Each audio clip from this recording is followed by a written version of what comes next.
খালেদা জিয়া।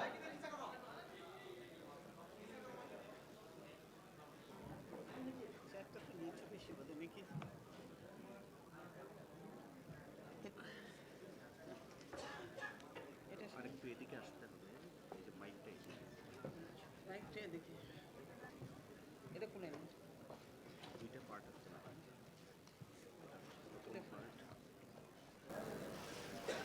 জাতীয় নেতৃবৃন্দ, বিসমিল্লাহির রহমানির রহিম। প্রিয় সাংবাদিকবৃন্দ, শোকের মাস ফেব্রুয়ারিতে আমি শুরুতেই অমর ভাষা শহীদদের স্মৃতির প্রতি শ্রদ্ধা নিবেদন করছি। মাতৃভাষা বাংলার মর্যাদা প্রতিষ্ঠায় জীবন দিয়ে তাঁরা আমাদের জাতীয়তাবাদী চেতনার উন্মেষ ঘটিয়েছিলেন। আজ হিন্দু সম্প্রদায়ের সরস্বতী পূজা। আমি দেশের হিন্দু ভাই বোন, বিশেষ করে সনাতন ধর্মাবলম্বী শিক্ষার্থীদের শুভেচ্ছা জানাচ্ছি। দেশে গণতন্ত্র নেই। গণতন্ত্রকে হত্যা করে প্রায় একদলীয় ও এক ব্যক্তির স্বৈরশাসন জাতির কাঁধে চেপে বসেছে। এটা করা হয়েছে কারসাজি ও জবরদস্তির মাধ্যমে। ইচ্ছেমতো সংবিধান বদল করে সেই সংবিধানের দোহাই দিয়ে বিনা ভোটে ও বিনা প্রতিদ্বন্দ্বিতায় এরা ক্ষমতা দখল করেছে। নির্বাচনকে জালিয়াতিপূর্ণ তামাশায় পরিণত করা হয়েছে। জনগণের ভোটের অধিকার কেড়ে নেওয়া হয়েছে।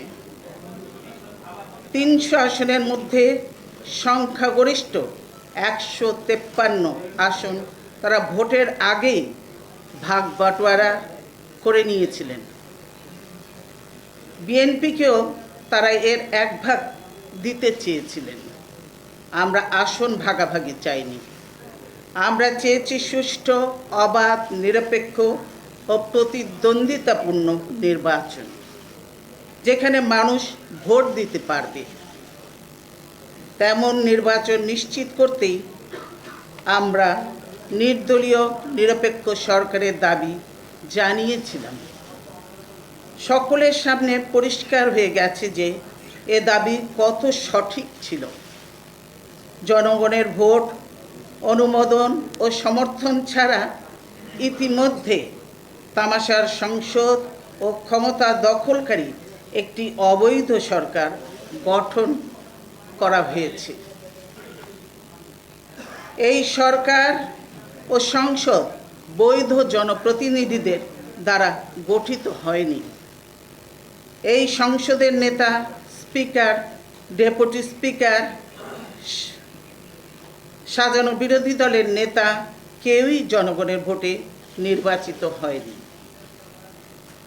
জনপ্রতিনিধিত্বহীন সরকারের প্রধানমন্ত্রী ও বেশিরভাগ মন্ত্রী হয়েছেন ভোট ছাড়া। এরা কেউই নির্বাচিত নন। ইচ্ছে মাফিক রদবদল করা, সংবিধানের ধোঁয়া তুলে আইনের ফাঁকে এদেরকে নির্বাচিত বলে ঘোষণা করা হয়েছে। এরা এক সময় বলতেন সংবিধান তারা বদল করেছেন জনগণের ভোটের অধিকার রক্ষার জন্য।